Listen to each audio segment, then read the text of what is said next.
Hey guys, welcome back to another Battlefield 6 news video, and today we're gonna go over the latest update that we got, a new bug that came in with this update, an interesting new mode, and a new feature that we might see in Battlefield in the future and also in other EA games. But we're gonna start with the latest update. This was really just a small hotfix. I already posted about this, but if you should have missed this, here again, what was fixed. This update was 1.3.2.1, so a small hotfix to the update that we got last week with the last content drop. This was released on June 17th, and it addressed exactly two bugs. And the first one is the deploy screen bug, so where your camera or where the whole deploy screen was moving around when you were trying to select your spawn point. So whether it was your objective or your squad mate, it did feel like a mini game at some point, but not like a good one. So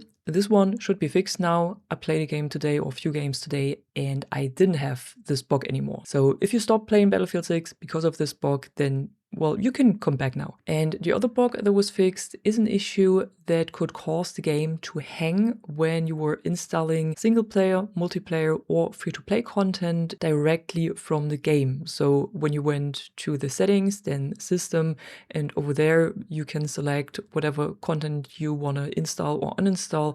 And if you did this, then the game would crash. So this should also be fixed and you can use this option again if you want to. However, it seems like this update has also introduced a new bug to the game. It might not happen to a lot of players, but it is new. So maybe you're running into this, maybe not. And Battlefield Studios is investigating this one right now. And this is a weird brightness bug that is happening when you're using the first person view on some ground vehicles like the main battle tanks, the IFVs or the mobile anti-air. So right now they are investigating on which platform this is happening, which game mode, if it's a specific area, if the player is using HDR or some specific graphic settings and so on. So hopefully they will find a fix for this soon. Moving on, I already mentioned a new interesting mode that we got in Battlefield 6, and it's not an official mode, but it's a community mode, and this was made by Andy6170. If you've never heard of him, he's done Payload before, for example, and he's also done the Conquest template for the spatial editor for the Battlefield Builder. So now he's done a Night Ops Conquest game mode, because with the latest update, the devs have introduced a night mode version directly into Portal. This gives everyone the option to turn every map into a night map, including night vision goggles. So the same night vision goggles that we had on Hagenthal Base when this had its night mode, and it works in the same way as well,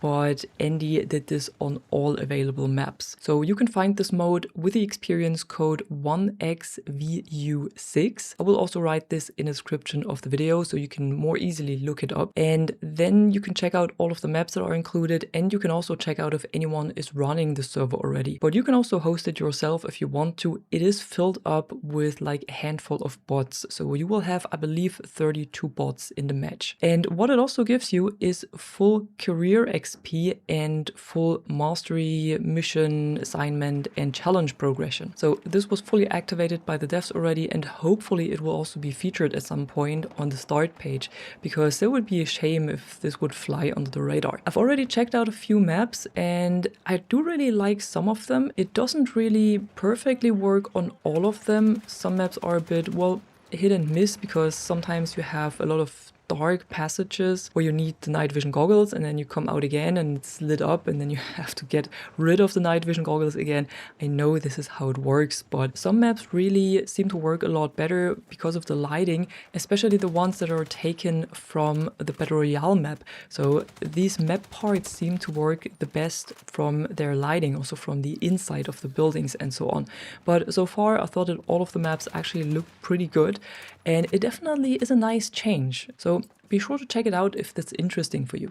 Next up, there is a little heads up in case you have missed the World Cup uniform patches. I've already talked about them in my last video, but back then they were not available. I think they started the day after. So every day you can claim a pack of flags in the store for free. And this is always the flags of the teams that are playing on this day.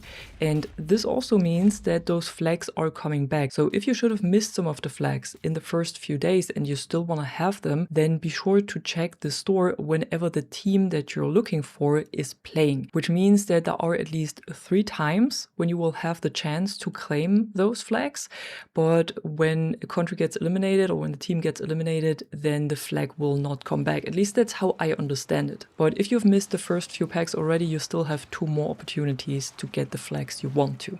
And then as a last topic, or almost the last topic, we have a very hot topic, and that was shared by Charlie Intel. And here they're writing that EA has launched a new advertising team that will add ads to their games starting in sports titles. I know there was a lot of talk about this before, that EA is looking into opportunities into this direction and how they can bring more ads and more real-life companies into their games. And they're also writing, quote unquote, integrate directly into gameplay through dynamic real-time placements from stadium to custom in-game content designed to enhance, not disrupt the player experience. Now, this is for the sports titles first, where I think it makes sense because that's, you know, what you see in real life as well when you're watching a football game, for example. But I'm pretty sure that they will bring this to other games as well if it works in the sports titles. So I could imagine that we will definitely see this in other games like Skate, for example, and I'm pretty sure we will also see this in Battlefield at some point. We already had this Red Bull event, so I would guess that we will see Red Bull at some point as an advertisement in the game, and maybe some other companies as well. We already had this in Battlefield 2042 where we had, I believe it was a Logitech ad, so I could imagine that in a similar way